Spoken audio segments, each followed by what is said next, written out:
اچھا، بعض لوگ ایک اشکال یہاں پر کرتے ہیں کہ حضرت عیسیٰ علیہ السلام کون سے فرقے کو فالو کریں گے. یہ بھی بہت لوگ اوٹ پٹانگ باتیں کرتے ہیں. کہتے ہیں دیکھو حضرت عیسیٰ علیہ السلام تو اہل حدیث ہوں گے، ڈائریکٹ حدیث سے استدلال کریں گے.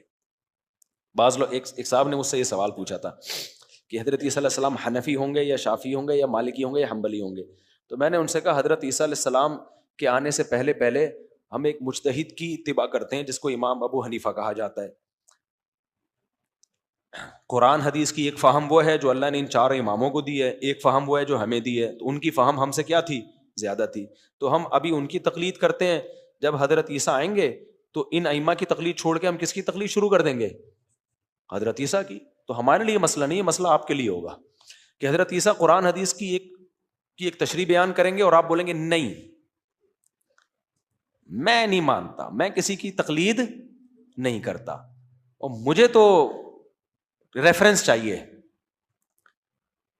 مجھے تو یہ بات سمجھ میں نہیں آ رہی. تو میں نے کہا یہودیوں کو چھوڑ کے پہلے کس سے جہاد ہوگا؟ تم سے ہوگا. بھائی حضرت عیسیٰ کے پاس تو علم کامل ہوگا نا. امام ابو حنیفہ کے پاس بھی کامل علم تھا، امام شافعی کے پاس بھی کامل علم تھا. تو جس کے پاس علم کامل ہو اس کی اتباع کا تو قرآن نے حکم دیا ہے. لوگ کہتے ہیں پھر صحابہ کی اتباع کیوں نہیں کرتے؟ بھائی ان کا فقہ مدون نہیں ہے. جیسے حدیث میں امام بخاری کو فالو کیا جائے گا نا، امام مسلم کو، کیونکہ انہوں نے مرتب شکل میں کتاب دے کر گئے ہیں. حضرت عثمان کے قرآن کو فالو کیا جاتا ہے کیونکہ مرتب شکل میں قرآن کس نے دیا؟ حضرت عثمان نے دیا، ابو بکر نے دیا ہی نہیں. تو اسی وجہ سے مصحف عثمانی کو فالو کیا جائے گا، مصحف فاروقی کو فالو نہیں کیا جائے گا. تو امام ابو حنیفہ نے قرآن و سنت سے مسائل کا ایک مجموعہ اکٹھا کر دیا جس کو فقہ حنفی کہا جاتا ہے. امام شافعی نے کیا، اس کو فقہ شافعی کہا جاتا ہے. تو اب اسی کو فالو کیا جائے گا نا جو ہے ہی نہیں تو اس کو فالو کہاں سے کریں گے ہم؟ تو میں نے کہا اگر امام حضرت عیسیٰ علیہ السلام کی ایک اپنی تحقیق ہو گئی قرآن حدیث کی روشنی میں، تو ہم ان چاروں تحقیقوں کو کھڈے میں ڈال کے کس کو فالو کریں گے؟ حضرت عیسیٰ کی تحقیق کو فالو کرنا شروع کر دیں گے، کیونکہ ہمارا یہ ایمان ہے کہ اللہ نے ان کو ہم سے زیادہ علم عطا کیا ہوگا. تو میں نے کہا ہمارے لیے مسئلہ نہیں ہے، مسئلہ کس کے لیے ہوگا؟ آپ کے لیے ہوگا، کیونکہ آپ تو کسی کی اتباع، کسی کی تقلید کے قائل ہی نہیں ہو. آپ لوگ تو اندھی تقلید یہ ہوتی ہے کہ جاہلوں کی تقلید کر رہے ہو، اور تقلید علی وجہ البصیرہ وہ ہوتی ہے کہ مجتہد کی تقلید کر رہے ہو. تو حضرت عیسیٰ بھی مجتہد ہوں گے، اور اس میں بھی قرآن سے ہمیں اشارہ ملتا ہے، کیونکہ قرآن کہتا ہے کہ اللہ نے حضرت مریم سے کہا کہ میں تجھے بیٹا دوں گا، وَيُعَلِّمُهُ الْكِتَابَ وَالْحِكْمَةَ وَالتَّوْرَاةَ وَالْإِنْجِيلَ. کیا خاندانی آیت ہے. اے مریم تجھے بیٹا ملے گا بغیر شوہر کے، اللہ اس کو کتاب کا علم بھی دے گا، حکمت کی باتیں بھی سکھائے گا، وَالتَّوْرَاةَ وَالْإِنْجِيلَ، تورات بھی سکھائے گا اور انجیل بھی. بھائی انجیل تو سمجھ میں آتی ہے، حضرت عیسیٰ پہ نازل ہوئی. تورات بھی سمجھ میں آتی ہے، موسیٰ پہ نازل ہوئی. حکمت بھی سمجھ میں آتی ہے جو حضرت عیسیٰ کی اپنی باتیں وہ حکمت کی. الکتاب کیا ہے؟ نہیں آئی میرا خیال ہے بات.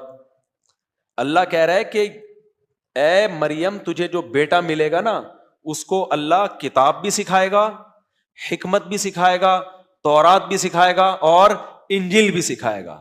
بہت سے علماء اس طرف گئے یا الکتاب، ال کا لفظ عربی میں جب کسی چیز کو خاص کرنا ہوتا ہے نا اس کے لیے ال ہوتا ہے.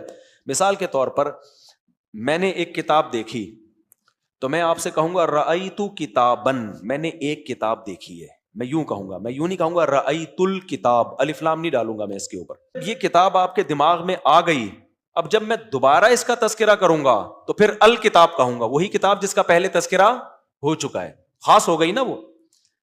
میں کہتا ہوں جاءنی رجل، میرے پاس ایک بندہ آیا، الرجل نہیں کہوں گا، میں رجل کہوں گا. لیکن جب وہ متعین ہو گیا تو پھر میں کہوں گا قال الرجل، وہ جو آیا تھا نا بندہ الرجل، اس نے مجھے یہ کہا.